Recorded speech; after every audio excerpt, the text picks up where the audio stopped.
Hello everyone, welcome to Unique Edu Centre. जैसा कि आपको थंबनेल से पता चल गया होगा कि आज जो हम बात करने वाले हैं वो है कि कैसे हम लोग मैथ में बेहतर करें, क्या करें कि मैथ इंटरेस्टिंग लगने लगे। आखिर क्या करें कि आज अगर 20 मार्क्स आ रहा है तो कल मेरा 80 मार्क्स आए। कैसे पढ़ा जाए, क्या तरीका अपनाया जाए। ऐसा हम बहुत से स्टूडेंट्स भी हैं जो हमसे पूछें कि सर कोई टिप्स बताइए। ठीक है, बहुत से दोस्त भी ऐसे हैं। तो हम क्या करेंगे, आज उसी पर चर्चा करने वाले हैं कि आखिर हम क्या करें कि मैथ में अगर आज हम 20 टू 30 मार्क्स ला रहे हैं तो उसको हम 80 प्लस में कन्वर्ट कर सकें। तो हम जो खुद का एक्सपीरियंस मतलब कि खुद का जो अनुभव से जो हम मतलब एक तरीका बनाए, एक नोट्स बनाए, एक कह सकते हैं कि कुछ 5 स्टेप बनाए कि अगर इस 5 स्टेप को अगर हम फॉलो करते हैं तो हम आसानी से हर बार किसी भी एग्जाम में मैथ में हम 80 प्लस मार्क्स ला सकते हैं। ये मेरा वादा है, गारंटी है, अगर ये हम 5 तरीका फॉलो करते हैं तो चलिए हम चर्चा करते हैं कि आखिर वो 5 तरीका कौन सा है, कौन सा तरीका वो 5 है जिस पर हम क्या करेंगे कि 80 प्लस मार्क्स हम ला सकते हैं। तो अगर हम बात करें सबसे पहले तरीका पर, तो मेरा मानना है कि हर स्टूडेंट के पास सबसे पहले तो एक प्रॉपर नोट्स होना चाहिए। कोशिश कीजिए कि वो नोट्स खुद का मतलब अपने द्वारा बनाया हुआ है, ना किसी टीचर से, ना कोई स्कूल का, ना किसी कोचिंग का। अगर आप अपना खुद का नोट्स बनाते हो तो याद रखना वो परफेक्ट होता है और वो आपको अधिक समझ में आता है। फिर भी अगर आपको नए हैं और आपसे नोट्स बनाने नहीं आता है तो कोशिश करिए जो स्कूल या ट्यूशन में पढ़ाया जाता है एकदम पूरा लाइन बाय लाइन उसको लिखने के लिए, और उस चीज़ को एक अच्छे से ढंग से उसको लिख के और मतलब जब ज़रूरत पड़े तो उसे रिवाइज करने के लिए। दूसरा जो पॉइंट है वो है प्रैक्टिस, और उसी में है आपका कॉन्फिडेंट। प्रैक्टिस भी होना चाहिए और आप कॉन्फिडेंट रहें। सिर्फ फॉर्मूला लिख लेने से, नोट्स बना लेने से कुछ नहीं होता है, उस पर आप प्रैक्टिस कीजिए। और जब आप प्रैक्टिस कीजिए तो खुद पर कॉन्फिडेंट रहिए कि हम जो फॉर्मूला यूज करें, जो बना रहे हैं वो बनेगा। मान लीजिए कि आप फॉर्मूला यूज किए, नहीं बना, गलती हो गया, तो क्या दिक्कत है, थोड़े आपके घर से कोई 1.5-2 लाख रुपया लेके चल गया, ठीक है, गलती हो गया तो हो गया। ये चीज मन में होना चाहिए। ऐसा नहीं है, निगेटिविटी मन में नहीं होना चाहिए कि अगर गलती हो जाएगा तो हो क्या हो गया, मतलब बहुत बड़ा दिक्कत हो गया, ऐसा नहीं होना चाहिए।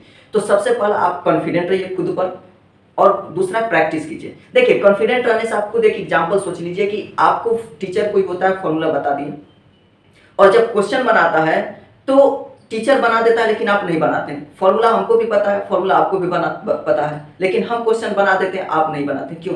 क्योंकि हम जब उस क्वेश्चन को बना रहे होते हैं तो हम इस बात पे कॉन्फिडेंट होते हैं कि हम ये फॉर्मूला यूज करेंगे तो मेरा आंसर आ जाएगा। और वही जब आप इस क्वेश्चन पर को बना रहे हैं और वही फॉर्मूला यूज करते हैं तो आपके मन के अंदर वो कॉन्फिडेंट नहीं होता है, आप सोचते रहते हैं आएगा नहीं आएगा, आएगा नहीं आएगा। तो जब तक ये निगेटिविटी मन में रहेगा ना, आप क्वेश्चन को नहीं सॉल्व कर पाइएगा। थर्ड पॉइंट है कि क्या होता है ना कि आजकल के ज़माने में मतलब आजकल तो अक्सर हम नहीं घुस आते हैं। हम देखो, हम भी स्कूल पर आते हैं और हम ये चीज़ मेरे अंदर नहीं है कि कोई स्टूडेंट अगर 100 बार क्वेश्चन पूछ रहा है ना तो हम उसको डांट दे भाई हम तुमको नहीं बताएंगे, ऐसा चीज़ मेरे अंदर नहीं होता है और नहीं है, ठीक है। लेकिन और इसका होता क्या है कि देखो स्टूडेंट क्या करते हैं ना, कोई भी नहीं आना, फोटो खींचते हैं भेज देते हैं व्हाट्सएप पर, सर ये क्वेश्चन नहीं आया बता दीजिए। जानते हैं कि सर नहीं घुसाएंगे, लेकिन सच बताए तो ये चीज़ गलत है, ठीक है। एक टीचर सिर्फ मार्गदर्शन के लिए होना चाहिए। कोशिश कीजिए थर्ड जो स्टेप है जितना संभव हो सके जितना आप खुद से सॉल्व कीजिए। मान लीजिए आप सॉल्व कर रहे हैं, क्वेश्चन बना रहे हो, क्वेश्चन आपसे नहीं कंप्लीट हुआ, उसको कोई दिक्कत नहीं, उस पेज को क्या कीजिए, फाड़िए नहीं, ठीक है, उस पेज को अलग कर दीजिए, फिर से नए पेज में नया शुरुआत कीजिए। लेकिन कोशिश कीजिए हर बार कि उस क्वेश्चन को अपने से ही बनाए। जब अति हो जाए एकदम कि नहीं अब मतलब कि सर से हेल्प लेना ही पड़ेगा तो ही जाके पूछिए, और ये मत कहिए कि सर बना के भेज दीजिए, बोलिए सर थोड़ा सा हिंट दे दीजिए, ठीक है, बनाइए आप ही।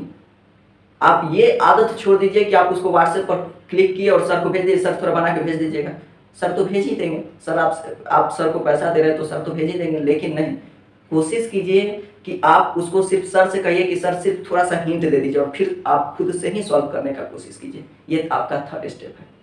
फोर्थ स्टेप जो है थोड़ा सा मतलब अलग अलग लोगों के लिए अलग अलग रिव्यू हो सकता है, लेकिन मेरा खुद का मानना है कि 100 मतलब 50-100 बुक यूज करने से बजाय आप कोई एक बुक को मतलब प्रीफर कीजिए कि एक बुक ले लीजिए और उसको आप परफेक्टली उसको क्या करें बना रहे हैं। जैसे होता है बहुत सारे student 5 question R D Sharma से बना लेंगे, 5 क्वेश्चन आर एस अग्रवाल से बना लेंगे, 5 क्वेश्चन एनसीईआरटी से बना लेंगे, ठीक है, 5 क्वेश्चन उठेंगे रत्ना सागर से बना लेंगे, मैथ कंप्लीट। नहीं, ऐसा नहीं कीजिए, कोई एक बुक चूज कर लीजिए और उसको परफेक्टली बनाइए। परफेक्टली कहने का मतलब कि जब आप पहली बार बना रहे हैं तो कहीं ना कहीं आपको डाउट आएगा, कहीं ना कहीं कोई क्वेश्चन में आप फंसिएगा, थोड़ा सा भी अगर आप फंस रहे हैं ना तो उस पर टिक लगा दीजिए, ठीक है। फर्स्ट टाइम फंसे तो एक उस पर पॉइंट लगा दीजिए, 2 बार फंसे तो उस पर 2 पॉइंट लगा दीजिए, और आप उसी बुक को 3-4 बार बनाइए। इससे आपका क्या होता है कि पूरा क्लियर होगा हर चीज़। हो सकता है इस पर बहुत सारे लोगों का नज़रिया अलग-अलग हो सकता है, लेकिन मेरा ये पर्सनली मानना है कि 4-5 बुक मतलब पढ़ने के बजाय आप चाहें तो सिर्फ एक बुक, कोई भी वो एनसीईआरटी भी हो सकता है। आप चाहें तो एनसीईआरटी को भी अगर आप अच्छे ढंग से अगर पढ़ लेते हैं तो आपका 80 मार्क्स कोई नहीं रोकेगा।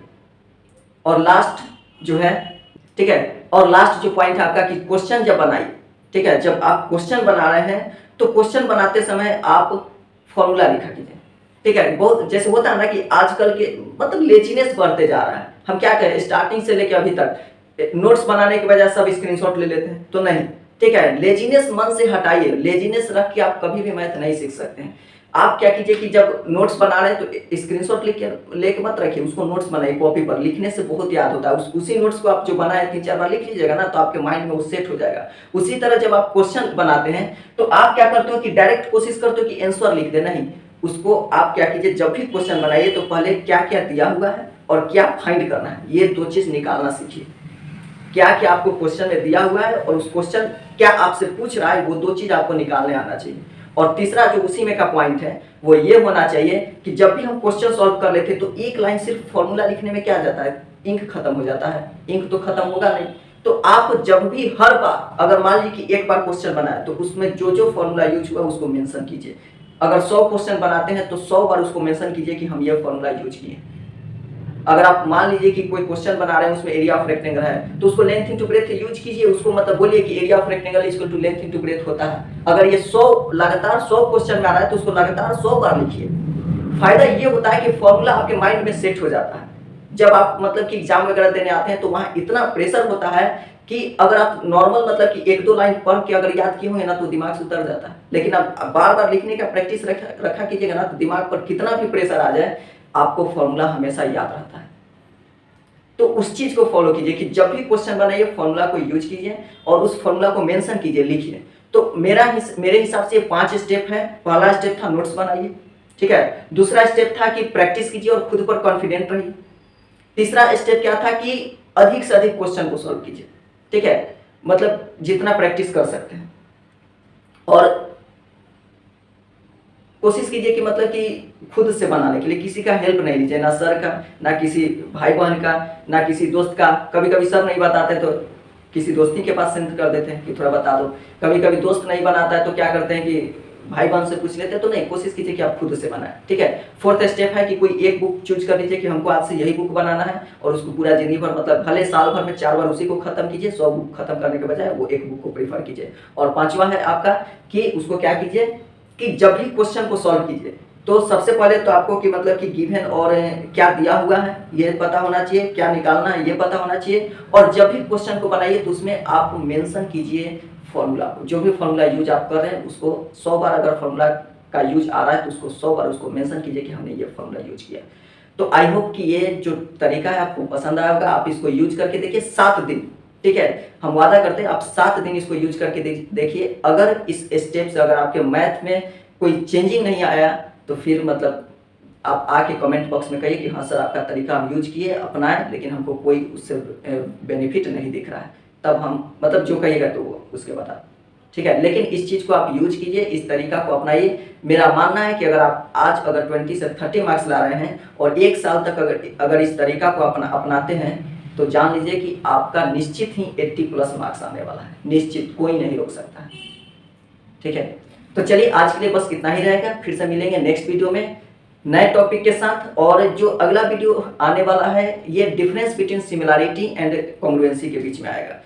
लेकिन उसमें थोड़ा हम इंटरेस्टिंग बनाना चाहते हैं। वो हम ऑलरेडी वीडियो अपलोड कर देते, लेकिन उसको थोड़ा सा हम इंटरेस्टिंग बनाना चाहते हैं। जैसे कि मतलब कि कुछ फिगर वगैरह के हिसाब से हम सोच रहे हैं, तो इसलिए थोड़ा हो सकता है कल आए। तो तब तक के लिए चैनल को सब्सक्राइब कर दीजिएगा। और अच्छा लगे वीडियो तो इसको क्या कीजिए, दोस्तों के साथ लाइक कीजिए, शेयर कीजिए और वीडियो को लाइक कीजिए, ठीक है। तो मिलते हैं फिर से नेक्स्ट वीडियो में।